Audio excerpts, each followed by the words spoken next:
Welcome to Chapter 8. Today we're going to talk about two special cases. We have insulators, which we'll most often call dielectrics in this class, and conductors. Of course, in between insulators and conductors, those are at opposite ends of the spectrum, but in the middle, semiconductors, that's a different class. We're really not going to talk about those, but we are going to talk quite a bit about insulators and then also about conductors. We're going to talk about when it comes to dielectrics or insulators, we're going to talk about how there's a polarization effect and how that polarization can have a pretty significant impact on the electric fields. And we're also going to talk about why there's no electric field inside of a conductor and how all of the electric field lines that are incident up or that are arriving at or hitting on a piece of conductor must be perpendicular to that conductor. Just wanted to briefly mention that today's historical perspective, we've got a lot of today's material is talking about different types of molecules and how they can be polarized. One of the people who did a lot of groundbreaking work in this area was named Linus Pauling. He's also one of only two people He's the only person to receive two unshared Nobel Prizes and one of only two people to win two Nobel Prizes in different fields. The other, of course, is Marie Curie. She received a Nobel Prize in physics and a Nobel Prize in chemistry, one of the really greatest scientists of the 20th century. Her work was all in radioactive materials, and that's really kind of beyond the scope of this course. Otherwise, she would definitely star in our historical perspective. Let's talk a little bit about today's lesson. Just want to take a big picture view of what the lesson looks like. All the work we've done up until this point assumes that everything is in a vacuum, that it's all, there's just an empty space. There are no other charges, no other molecules, no other atoms or anything. Of course, that makes our calculations a lot simpler, but it also means that they're not as realistic. We're definitely going to need to consider the effects of other gases and liquids and in particular solids on our electric fields. So solids break down into three categories: insulators, which definitely do not conduct electricity because really all of the electrons are strongly tied to the atoms, and the atoms are all strongly tied to a matrix or to a grid, and so really nothing can move over long distances. The atoms can rotate, but they really can't move out of their space on the grid. We also have semiconductors, which are, of course, essential to electrical and computer engineers and are beyond the scope of this course by and large. They conduct electricity a little bit depending upon the doping level and so forth. And then we have conductors, and of course conductors have just tons of free electrons, and those electrons can move quickly and rapidly respond to externally applied electric fields. So insulators, I like to think of the insulators as like everybody's just staying at home. You know, maybe this is, it's like teenagers with very strict parents. The electrons aren't allowed to go out. They have to stay at home. Whereas the conductors, maybe these are more like college students. The electrons can go wherever they want. They can do whatever they want. They can move in response to whatever forces are affecting them. So polarized molecules. Let's talk a little bit about polarized molecules. And the best example of a polarized molecule is water. Maybe not the best example, but the easiest to understand. When water forms, we take two hydrogen atoms and they come close to an oxygen atom, but the electronegativity of the oxygen atom, don't worry, this won't be on the test. The electronegativity of the oxygen atom is greater than that of the hydrogen atoms, and so it pulls some of the electron that was originally here, maybe it used to be here, it just shifts a little bit toward the oxygen atom. Now, it's not going to go to the oxygen atom, it's just going to lean toward the oxygen atom. And so that means that the oxygen side of that molecule becomes more negative. And you can see that right here. It becomes more negative, and because there are electrons that used to be there but are now leaning away, the hydrogen atoms become more positive. Now, again, this is not a chemistry class, but we are basically seeing that this is going to cause the molecule to have one side that tends to be more positive and one side that tends to be more negative. And we're going to represent that using this symbol right here. This is the symbol for an electric dipole. I've used the red and blue here just to help keep things more visual, but we have one side that tends to be more positive and one side that tends to be more negative. And so in a real material, what we're going to find is that those atoms tend to be oriented somewhat randomly. It's not quite as simple as this, where they would be purely random, but for our purposes, for an introductory course in electromagnetic fields, this is certainly a reasonable approximation. So a solid material is composed of randomly oriented electric dipoles, assuming, of course, that the atoms are themselves polarized. Some other atoms are not polarized at all. If you think about like an oxygen molecule, O2. Well, that's not really polarized. There's two oxygen atoms. There's a lot of symmetry in that problem.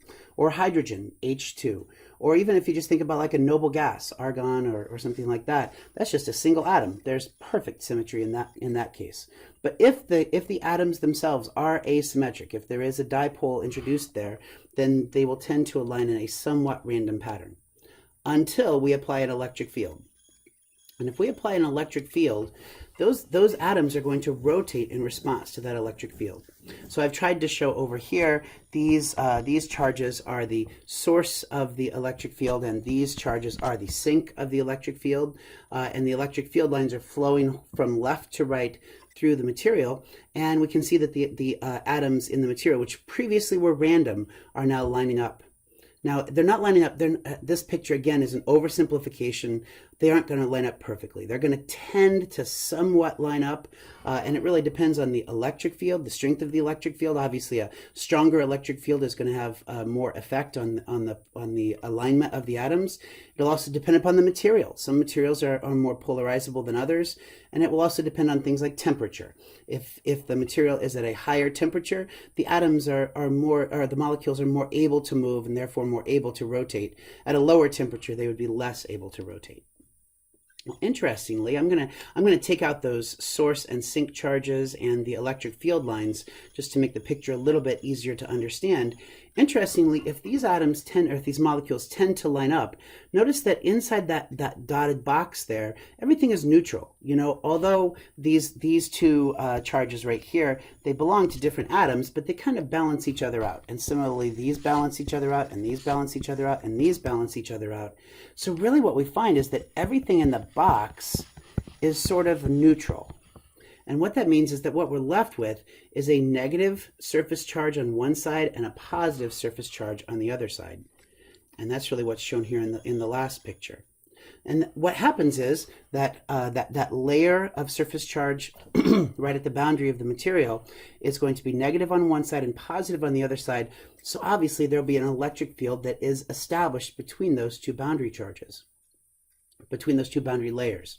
The polarization field P is what we're going to call this, and notice that it's pointing from right to left. Now I don't know if you remember, but if we scroll back up to the original picture, there the electric field was flowing from left to right. So here it's flowing from left to right, and the polarization field P has been set up to flow in the opposite direction. So there will be a polarization caused by this dielectric material that is going to be opposing the original electric field. Couple observations. First one, it's in the opposite direction. That reduces the effective electric field inside the solid material. Second of all, while it might seem that polarization field is kind of a secondary effect, I mean, we're only talking about something that's at the edges. How important could that be? Turns out that it can be extremely important. Next chapter, we're going to talk about capacitors. We're going to find out, for example, that having a dielectric material inside the capacitor can increase the capacitance by a factor of 1,000 or more. It can really change the effect of the electric field, and that's going to be a substantial result. So it would be almost everything that we have in modern electronics would be impossible without this seemingly insignificant effect, because having any sort of significant capacitance would become impossible. Therefore, filters would be impossible. Power systems, motors, all of these things would become either impossible or much, much more difficult. Now, this discussion assumes that the electrons are firmly tied to their atoms and that the atoms are essentially immobile, although they can, of course, rotate. That's the case for an insulator. So an insulator has no free electrons, or essentially. I always have to put in weasel words, things like there are essentially no free electrons, and that means that it conducts essentially no current. Now, there will always be a tiny, tiny trickle of current, but we can approximate it as being very, very close to zero. You will also hear the word dielectric. You've heard it from me several times today. And the word dielectric is an insulator that also has highly polarized molecules. So a dielectric is not only an insulator, but it's an insulator that can be polarized, as we've just discussed. So polarizability is a very good thing. Material scientists, therefore, have been spending their entire careers trying to find or create materials that are highly polarizable. Okay, so now we've got a problem, and that problem is that we have this new electric field, and we need to include it in our analysis. We need to include it in all of the equations we've already seen. Well, we're going to start out, we've already talked about this polarization field, and we're going to define this thing called the polarization surface charge density, rho sub p. And rho sub p is going to be the source, and notice that again here we have the divergence, and the divergence talks about whether it's a source or a sink. The rho sub p is going to be the source of the polarization field. And you might say, I don't like that negative sign there. Trust me, the negative sign is going to work out. We'll see that there's a very good reason why we've defined it this way. Essentially, the negative sign is going to come from the fact that the polarization field opposes the direction of the original electric field. So that relationship really comes from Gauss's law, which demonstrates how charge density is the source or sink, therefore the divergence of an electric field. And now we're going to define a second thing. And this is going to be, the quantity is the electric flux density, or as when I was a student, it was called the displacement flux density. That's where D comes from displacement. But we're always going to refer to it as the electric flux density. Now, D is very, very important. D is just as important as E. So whenever you think of electrostatics, and you know, as we progress through this book, you're gonna look back on electrostatics. I want you to remember that there are really two things that are essential: E and D. We have the electric field and we have the electric flux density. I guess you could say that D stands for density. To me, actually, D, this electric flux density, is always going to be used anytime that you have a dielectric. So I think that a D actually kind of stands for dielectric. So anytime that I think dielectric, I immediately think I need to use the electric flux density, or D. Now we're going to define, again, both equation 8.1 and 8.2 are definitions. We, the humans who are interpreting this problem, have chosen to define these things in this way. And you might again say, hey, what the heck? Why is there an epsilon 0 here, but there is no epsilon 0 here? You kind of have to trust me for a minute that the people who worked in this field came up with this for a good reason, because at the very end, everything is going to be perfect. So for now, we're just going to say that the the electric flux density includes the effect of the electric field. That's the external electric field. Let me clarify that. That is the externally applied electric field. And then P is the polarization. So inside the dielectric material, there are two things going on. There's the original externally applied electric field, and then there's the polarization field that is opposing that. And so we need to think about what is going to be the total effect, is the electric field plus the polarization field. Now remember Gauss's law, which of course we've seen three times now. And what I'm going to do is I'm going to remind myself that Gauss's law accounted for the fact that there was a charge density. And that charge density was creating the effect of the electric field. But now there are actually two charge densities. There's the original charge density that creates the external electric field, and then there's also the charge density of the polarization effect. So that rho sub p is really just at the two edges. But we need to account for the fact that there are now two charge densities. So now we're going to take the divergence of both sides of the definition of electric flux density. So let me just remind you that said D is equal to epsilon 0 times E plus P. And we're going to take the divergence of both sides of that. We can distribute the divergence across the two terms on the right-hand side. So we come up with the equation 8.4. It's just simply taking the divergence of both sides of the definition of D. Now we're going to plug in what we know for the divergence of E. So that's this term right up here. That plugs in place of this one right here, and we get this. And we're going to plug in what we know for the definition of the divergence of P. So this one right here, that one came from equation 8.1, and that was this right here. We can do a couple steps of algebra here. Epsilon zeros are going to cancel. The rho sub p's are going to cancel. And we're left with the final form of Gauss's law. You know, it's kind of like when you get Pokemon and Pokemon evolve, but they reach their final form, and then they can never evolve anymore. Same thing is happening here. Gauss's law will never evolve again. But we had an original version of Gauss's law, and now we have the final expanded version that includes the effect of dielectrics. Now this equation, equation 8.6, is the first of the 4 of Maxwell's equations. And this is it. When we see Maxwell's equations, you will see divergence of D equals rho sub V. From this one equation, we can derive every single thing in the electrostatics portion of this course, including the effect of dielectric materials. And now we've also seen before that Maxwell's equations and all of the important equations in this class include not only do they have a point form, but they also have an integral form. And so equation 8.7 presents the integral form of Gauss's law. So now we've modified Gauss's law to include the effect of dielectric materials. Again, anytime you see dielectric, I want you to think D. Maybe it helps you hear in Cookie Monster's voice. D is for dielectric. That's good enough for me. So we have D for dielectric. Now, the dielectric, though, has one problem, and that is that we don't know the value of P. So this P right here, we don't know how strong that polarization effect is. We need some way of calculating that polarization effect.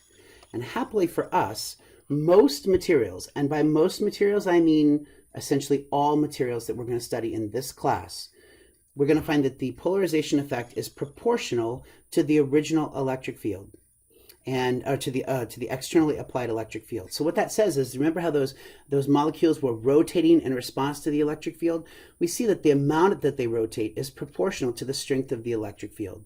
And so we're going to have this new constant of proportionality. That's the electric susceptibility. I didn't bold it here because electric susceptibility, it turns out, is kind of a lesser well-known or lesser useful constant of proportionality. So we're going to immediately make a couple of changes here. We're going to plug what we now know for P into the definition of D. So remember, this used to be P right here. And we're going to now see, oh, there's an epsilon 0 and there's an E in each of those two terms. So we can factor that out. And now I'm going to give a new definition. I'm going to call 1 plus the electric susceptibility. I'm going to call that the relative dielectric constant, epsilon R. Epsilon R, it turns out, as is electric susceptibility, but really primarily, epsilon R is a material constant of whatever material you're talking about. So if it's glass, it has one value. If it's rubber, it's a different value. You know, there are all different types. There's tables of hundreds of dielectric constants that you can look up on the internet. Now we're going to substitute that back into equation 8.9. So this right here is going to go right here, and we get our sort of one of our master equations right here. D is equal to epsilon 0 times epsilon R times E. Or, as we will often abbreviate it, we're just going to combine those two epsilons, epsilon 0 times epsilon R, and we're just going to call it epsilon. Now we have to be very careful now with equation 8.12. We have to refer to each of those terms differently. It's not just epsilon. There's only one epsilon. There's an epsilon 0 and there's an epsilon R. So the overall constant epsilon, that's the dielectric constant. So if I just say dielectric constant, that means it's the product of the two. Epsilon 0 is the dielectric constant of free space, or it's also the permittivity of free space. And then epsilon R is the relative dielectric constant, and that depends upon the material. So if you happen to be in free space, then epsilon R equals 1, and in that case, epsilon is just equal to epsilon 0. Notice what happens when we substitute that in. We find that D is just epsilon times E. And this is, while this is not one of Maxwell's 4 equations, this is one of the 3 assistant equations. I kind of think of them as like the junior varsity. There's the 4 headliners, there's the 4 stars, and there's a point form and there's an integral form of each of those. But then there are 3 assistant equations. These are known as the constitutive equations, or the constitutive relations. And those constitutive equations are going to not talk about fundamental laws of the universe, but they're going to talk about how things practically work. You know, practically we find that the polarization is proportional to the amount of electric field, and that ultimately leads to equation 8.13. There's another one that deals with magnetic fields, and the third of the constitutive equations is Ohm's law. If you think about it, we've actually never proven Ohm's law to you. I guess we've never analytically proven it. We've shown it to you in practice many times, but in deriving it, we can't derive Ohm's law. It's just, it is an observation, in the same way that this equation 8.13 is also an observation. So we've now seen, if you think of the 4 Maxwell's equations plus 3 constitutive equations, there are 7 We've seen 2 of them today. So we've covered a lot of ground today. We're kind of getting to the end of electrostatics. There's really only one more topic to talk about after today. That's capacitance. And so we've kind of really, we're getting to the place where we're culminating this and bringing it all together into one sort of final equation. Now I've looked up a table here. I've created a table of several possible materials and their dielectric constants. You'll notice that some of these are ranges. So for glass, it's a range, and that's because there's lots of different types of glass. It depends on what type of glass you're talking about. But if it's something like pure silicon, that's not a range. It's 11.68. And you might say, well, why is silicon 11.68 when rubber is only 7, or is less precise? We don't know rubber to that level of precision. And the answer is because silicon is super important. And so scientists have very carefully characterized silicon. In the same way over here, silicon dioxide, that's also very important. So we can see that it's also got a second digit of precision there. Notice that for vacuum, it's 1, and that's exactly what we would expect. If you are in a vacuum, then we go back to what we've been talking about for the first 7 chapters. If you're in air, we can approximate air to be a vacuum, 1.0006. If that 6 in the 4th decimal place there causes problems in your calculations, it won't be in this class. Maybe there may be some place where air is not the same as vacuum for dielectric constants, but it definitely won't be in this class. You can see we get paraffin, Teflon, oil. You can actually have dielectrics that are not solids. A lot of dielectrics are not solids, but for our purposes, we're going to go ahead and just focus mainly on the solids. Mica, mylar, fused quartz. Over here on the right-hand side, we're getting up to distilled water. Remember how water was kind of our go-to example of a polarized molecule. Look how strong that effect is. Now, it has to be pure water, and of course, now you've got some troubles because it's liquid instead of solid. And then we got some great examples here of the hard work of materials scientists who have come up with materials that can have massive amounts of dielectric constant, the relative dielectric constant. So if you wanted something that was, it was going to amplify the effect of your capacitance by a factor of 1,000 or 1,200, barium titanate might be a good choice, for example. Okay, now we're going to do 3 examples back to back. We're kind of 8 pages in, we haven't seen an example yet. So we're going to do 3 of them in a row so you can see the effect that these dielectrics are going to have. So what I have here is a pair of parallel plates. So here's a plate, and over here is another plate. And I'm going to go ahead and erase those lines. But we've got one of those plates is tied to 10 volts, and the other one is tied to 0 volts. And there's 7 millimeters of vacuum in between those 2 plates. So we're looking at, maybe roughly a quarter of an inch or something like that. And we want to know a few things. We want to know what is the surface charge density on each of those plates. If it's charged to 10 volts, then there must be a surface charge density on those plates. We actually saw a calculation that allowed us to figure out what that would be earlier. We're going to repeat that calculation here. We also want to know what is the rho sub p. Well, you know what? I'm going to go ahead and answer that question. This has no dielectric, and so therefore rho sub p is equal to 0. There is no rho sub p. By the way, also the same thing is true for P. If there is no dielectric, then there is no P. So we've already answered 40% of this question. And then we need to figure out what is E and what is D for this problem. And then how much total charge appears on the plate. I want to know not only what is the surface charge density on this plate, I want to know what is the total amount of charge that appears on that plate as well. Okay, so let's tear into this one. We know that V sub AB is the integral of E dot dl. In this case, we know then the voltage difference between those 2 plates is 10 volts, and then the electric field is multiplied by the distance between them, which is 7 millimeters, and therefore the electric field is equal to 1,429 volts per meter. So I know that the electric field is constant in between the 2 plates, and it has a magnitude of 1,429 volts per meter. Please forgive me for the lack of care about significant figures. I'm just trying to give you the most precise answer. Let's assume that all of these things are precise to 4 significant figures. I have 0. The units on polarization field are coulombs per square meter, which is it's kind of unexpected units, but we'll see why they are that in just a minute. We also have here 0 coulombs per square meter. Okay, now we know that D is equal to epsilon 0 times E, which is 8.854 times 10 to the minus 12th times 1,429. And I don't need to worry about the units as long as I've used standard SI units. I end up with 1.26 times 10 to the minus 8th, and the units on D are also coulombs per square meter. But I prefer to use engineering units, so I'm going to have 12.6 nanocoulombs per square meter. So the D field is here, and it has a magnitude of 12.6 nanocoulombs per square meter. I need to figure out what is rho sub s. Well, I know that if the left plate is charged to 10 volts, that means that it is harder for positive charges to get near that plate than it is for them to get near the 0 volt plate. And if it's harder for positive charges, then there must be a positive surface charge density on that plate and a negative surface charge density on this plate. That's really the way that capacitors are going to work. So the question is, what is that value right there? And we know that this will be the negative of that value. What I want to do is I'm going to erase a couple of these markings here because I want to draw a Gaussian surface, and it's going to be kind of small here, but here's my Gaussian surface. And I'm going to take a cross-section A.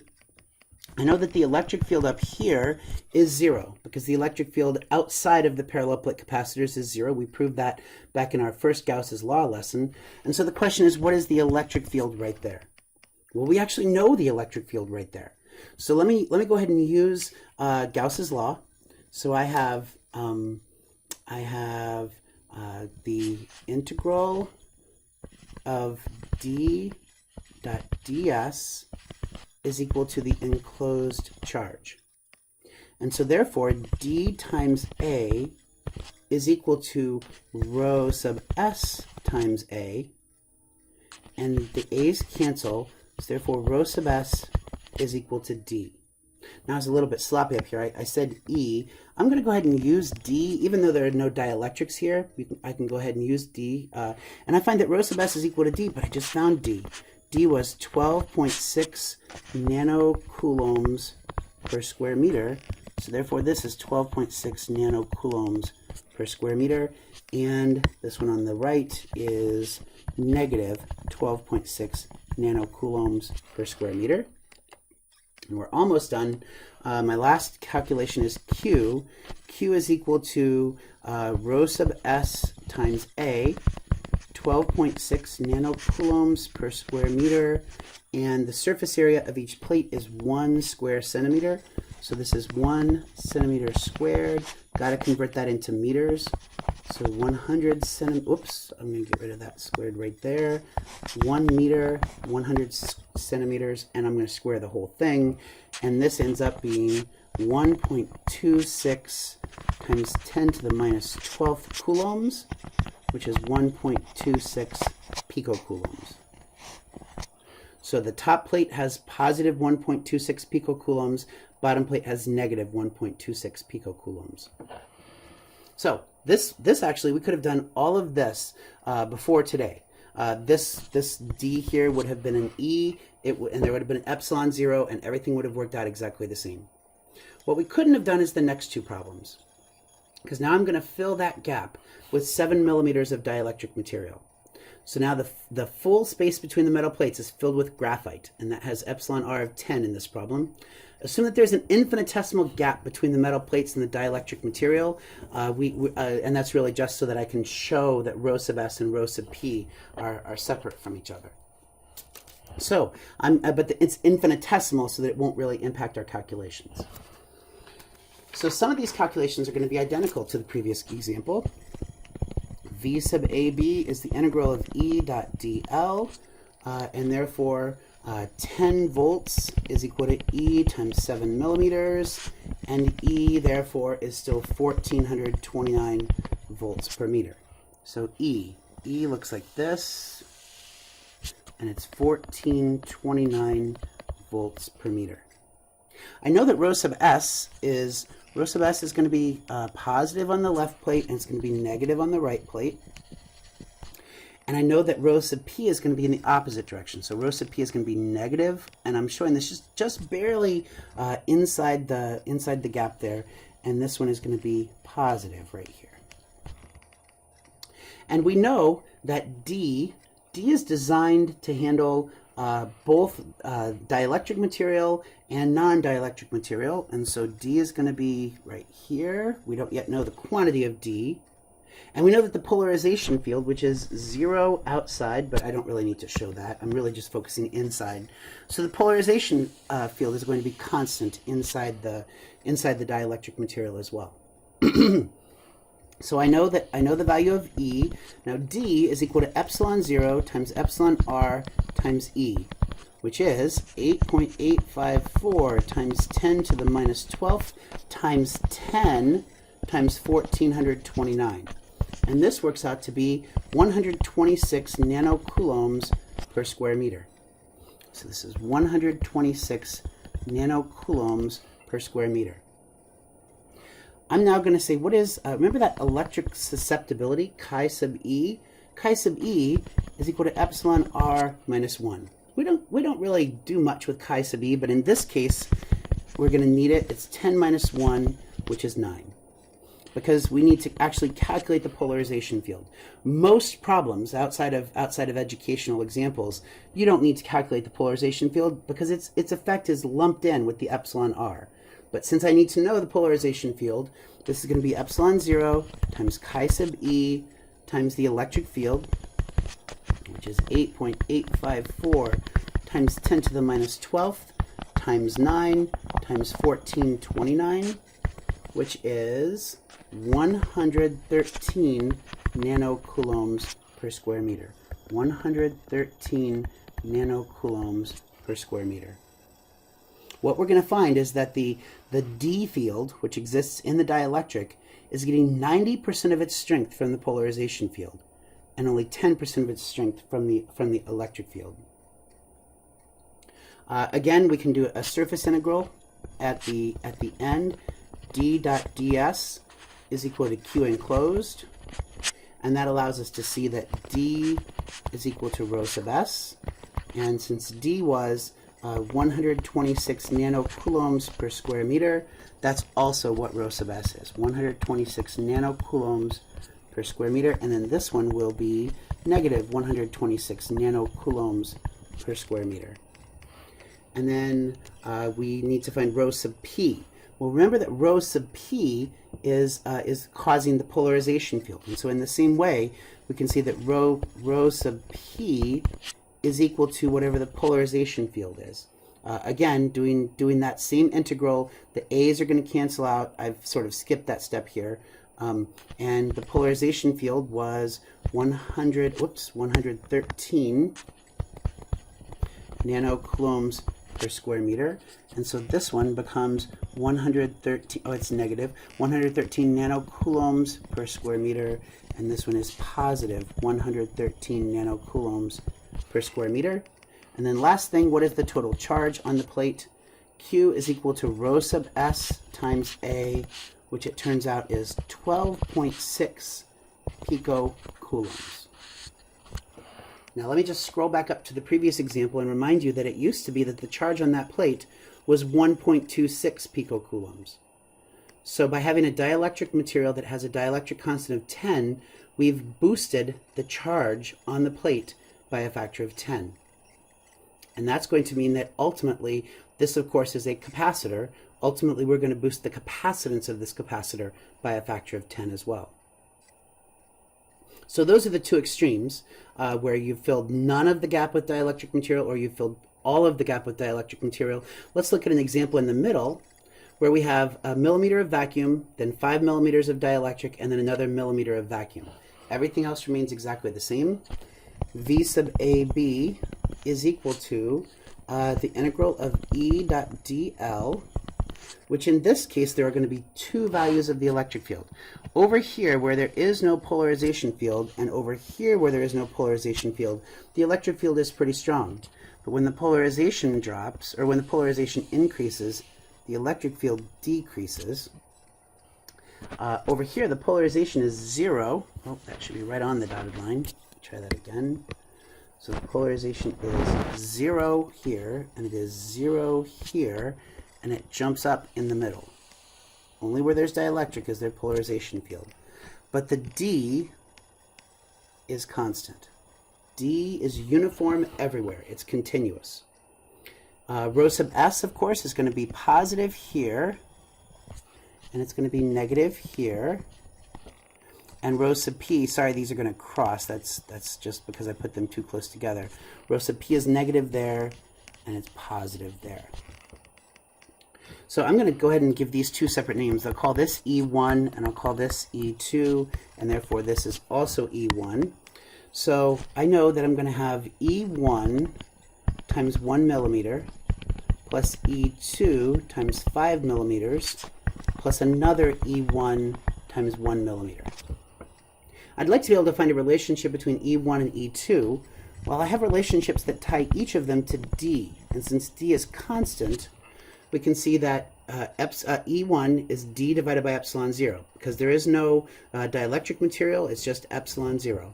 And E2 is D divided by epsilon 0 times epsilon R. And if we rearrange those, we get that E2 is equal to E1 divided by epsilon R, which in this problem is E1 divided by 10. So I can now plug that back up into the original problem. I get E1 times, I'm going to go ahead and combine the left and right vacuums, 2 millimeters plus E1 divided by 10 times 5 millimeters is equal to 10 volts. So this was a little bit of a harder problem, but we can still find E1, and E1 in this case is 4,000 volts per meter. Remember that E used to be 1,400, right? So up here it was 1,429. Now it's 4,000. But it's only 4,000 for a portion, because the rest of it, E2, is 4,000 divided by 10, which is 400 volts per meter. It's sort of like, you could drive a car 100 miles, or you could walk a mile, then get in a super fast car, and then walk the last mile as well. So we have to go a little bit harder in the regions where there is no dielectric material, because in the regions where there is a dielectric material, the electric field is going to be reduced. Now D, we can find D to be epsilon 0 times E1, and I'm just going to go ahead and write the answer there. That's going to be 35.4 nanocoulombs per square meter. 35.4 nanocoulombs per square meter. Over here, this was 4,000 volts per meter. This is 400 volts per meter. The polarization field is going to be epsilon 0 times chi sub E times E1 times E2. It's the electric field in the region where there is a dielectric material. And so this, it turns out, is 31.9 nanocoulombs per square meter. So we get 31.9 nanocoulombs per square meter. Rho sub S is still equal to D, just as it was in the previous problems, 35.4 nanocoulombs per square meter.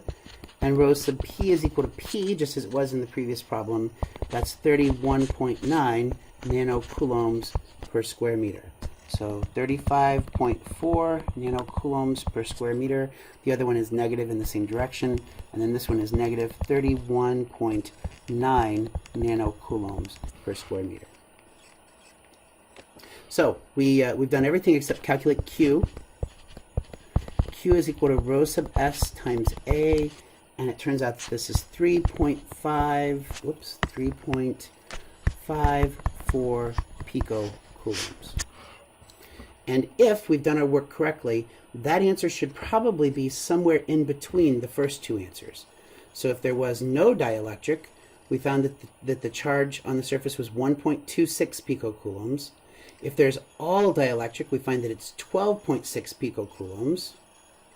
And if there's a little bit of dielectric, we find that, quite a bit of dielectric, we find that it is 3.54 picocoulombs. So just as we hoped, it's about halfway between. So that's what you need to know about dielectric materials, insulators. Understand that we've introduced this new concept of D, And as we're progressing through the rest of the semester, we're going to find that E is used in some cases and D is used in other cases. And really, the indicator there is if it's a dielectric material. Okay, let's talk a little bit about conductors. The interesting thing about conductors is that they have all of these free electrons. And those free electrons will quickly respond. And when I say quickly, I mean really, really quickly. Maybe like 10 to the minus 15th seconds. So like femtoseconds. We're actually going to be able to calculate that before the end of the semester. They will respond very quickly and adjust themselves so that every electron is equally happy / equally unhappy. Think about it like this. Think about, let's imagine that no people lived in the whole United States, and I got to choose where am I going to live. Well, to be honest, I'd probably choose somewhere beautiful and warm, maybe somewhere in Southern California, somewhere, maybe there's, I don't know where I would choose, but it would be somewhere that was, maybe I'd live right on the edge of the Grand Canyon. If I was the only person who lived here, then that would be the case. But here's the thing, I'm not the only person. Southern California is beautiful, and it also has a ton of people. And every person that moves into Southern California makes it more difficult for every other person who lives there. And so therefore, I would say that I'm not opposed to that, but I'm saying that I don't choose that by default. In the same way, the electrons, they're the first electron, or I don't know if there's a first one, but the electrons will tend to move into places that are going to offer them a position of lower potential energy. So anytime that you can have lower potential energy, that's going to be what's going to happen. And so those electrons, when they move there, they're going to actually raise the potential energy for the next electron to go there. Because of course, if you have a little region and an electron flows there, that makes the next electron harder to put there. And then the next one is even harder, and the next one is even harder, until eventually every place is exactly the same. Yes, maybe there are some places that were originally better, but so many electrons have moved there that it makes it so that they're the same now. And that means that every point on a conductor has the same potential energy. Every point on the conductor is equally desirable. And that means that every point on the conductor is going to be at the same voltage. Remember that voltage is our representation of how much energy it would take to move a charge onto that point. We can also say that all conductors are equal potential surfaces. But you already know that when you plug a cable into a power supply or into a function generator, or even into a voltmeter, you expect that whatever is on one end of that cable is going to be the same thing that's on the other end of that cable. And within reason, that's true. Within 99.99999% is going to be the same. There'll be a tiny effect because the wire is not a perfect conductor, but for our purposes, it's close enough. So we see that we use that all the time. And it's actually quite a very good, quite a reasonable assumption. Recall from chapter 7, we saw the relationship between electric field and voltage, that the electric field is the negative gradient of the voltage. And we saw how to calculate the gradient. It's just 3 partial derivatives, but we just said that the voltage is constant. That means that this is 0, and this is 0, and this is 0, and that means that this is 0. And so the electric field inside of a conductor has to be 0.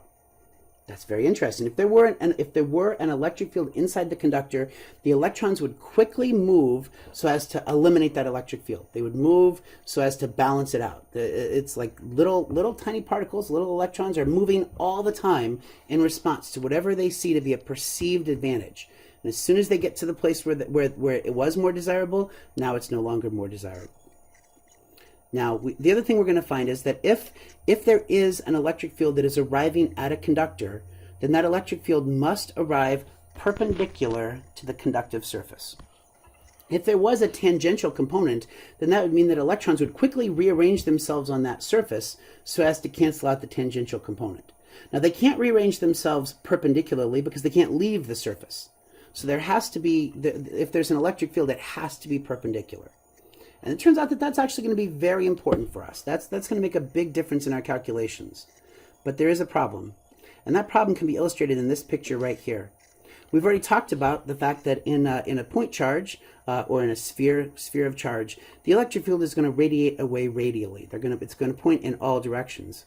And that's fine right here because that arrow is perpendicular to the conductor surface. But over here and over here it is not perpendicular to the conductive surface. Notice that, and I'm going to zoom this in a little bit so we can see it a little bit better. Got the surface right here, and if I have an arrow that's coming in like this, well, that means that yes, there is a component that's perpendicular, and that part is okay. But the part that's not okay is this part right here, the part that is tangential to the surface or parallel to the surface. That part is not okay. We have to make sure that that doesn't happen. So this picture is wrong, which means that something that we've already studied is not precisely correct. Well, it is precisely correct that a single point charge or a sphere of charge in isolation will have fields that propagate away radially. But what isn't correct is to say that this is now in isolation, because of course this conductor has tons of little electrons in it, and those little electrons can rearrange themselves very quickly, and they're going to do that in such a way that the electric fields have to hit the surface perpendicular. So how can we do that? The good news is that we don't have to model all of those electrons. We can use something called the method of images, which I've also heard referred to as the method of image charges or the method of reflection. And if eventually what we're going to find is that a mirror image is that the electric field lines behave exactly as they would if there were a mirror image charge equal and opposite to the original charge reflected across the conductor. Now that image charge is not actually there, but the electric field lines behave just as though it were. So here is the actual charge that exists. This charge is imaginary. So we're pretending that that charge is here. But when we do that, the electric field lines all bend in such a way that at every point to the surface, remember this is the surface that we're worried about, at every point they're all perpendicular to the surface. Now this doesn't actually exist, right? This part is just our imagination. We don't have that looks like a pumpkin. We don't have a pumpkin. We only have the top half of the pumpkin. And I've shown that here in this next figure. So if we have only the top half of the pumpkin, then the question is, well, what are those electric field lines terminating on? They're terminating on the electrons that are on the surface of that metal. There's a lot more that we can do with image charges, but for today we're going to leave it at this. We're going to say that if you have a point charge near a metallic surface, near a conductive surface, that you can pretend that there's a mirror image charge on the opposite side of that conductive surface, and that's going to give you the correct electric field lines. So let's see an example here. I have a point charge of 1 coulomb that's located right here at 0, 2, and there's a conductive plane on the x-axis, and it's actually the xz axis, the xz plane, I suppose. What is the electric field at 3, 0? So what is the electric field right here? Well, I can tell you one thing that I know about it is that it's going to have to curve in and be perpendicular. So whatever there is at that electric field point, I can guarantee you that there will not be a u sub x component, but there will be a u sub y component, and in fact there'll be a negative u sub y component because it's going to be pointing downward into the surface. Okay, so we're going to use the method of images, and the method of images is going to tell us to pretend that there is another charge right here, and it is a negative 1 coulomb charge. Okay, I'm going to erase a couple of things here just because this is about to get pretty messy. What I want to do is I want to now consider what is the electric field at the point I'm considering due to both of these charges. So I'm going to draw these lines here, and I need to remind myself, hey, what was the electric field equation? The electric field equation is Q divided by 4 pi epsilon 0 r squared times u sub r. Let's talk a little bit more about this u sub r. Well, for the top, I'll just go ahead and break this up into the top and the bottom. For that top charge, u sub r is going to be pointing in the positive u sub x direction, and it has to go 3 units in the u sub x direction, and then it has to go minus 2 units in the u sub y direction, and that's divided by the square root of 3 squared plus negative 2 squared, which is really the same thing as 2 squared. I bet you didn't think when we first saw this at the start of the semester, I bet you didn't think we'd actually be doing this, but we are. It's 0.832 u sub x minus 0.55 u sub y. We'll just call that 0.83. And then on the bottom, u sub r then, we're going to be positive in both the x and y direction. So this is going to be 0.83 u sub x plus 0.55 u sub y. And we need to be able to calculate the electric field. We'll call this E sub top.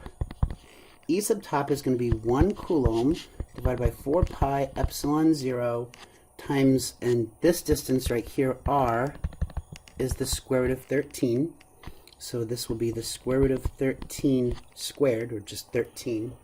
And then this is going to be multiplied by u sub r, 0.83 u sub x minus 0.55 u sub y. And it turns out that this then is 575 u sub x minus 380 u sub y, and the units are megavolts per meter. That's a massive electric field, but we're just, a few meters away from a 1 coulomb charge, and a 1 coulomb charge is a huge amount of charge, so it's not really surprising that we would have such a large electric field. E on the bottom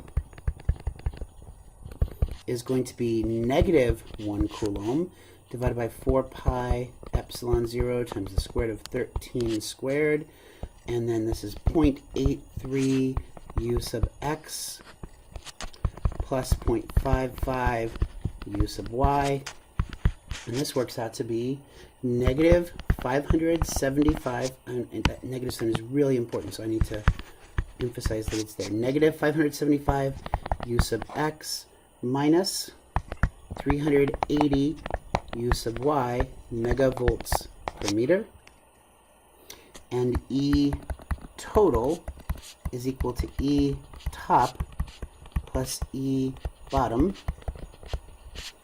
And you'll notice that the positive 575 and the negative 575 are going to cancel.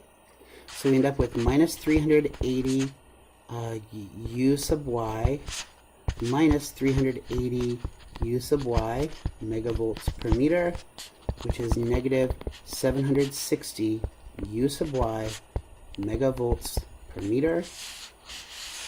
And not only did we find the quantity, but we also found that at that surface, at the conductive surface, the electric field is in fact pointing straight down, negative 760 u sub y.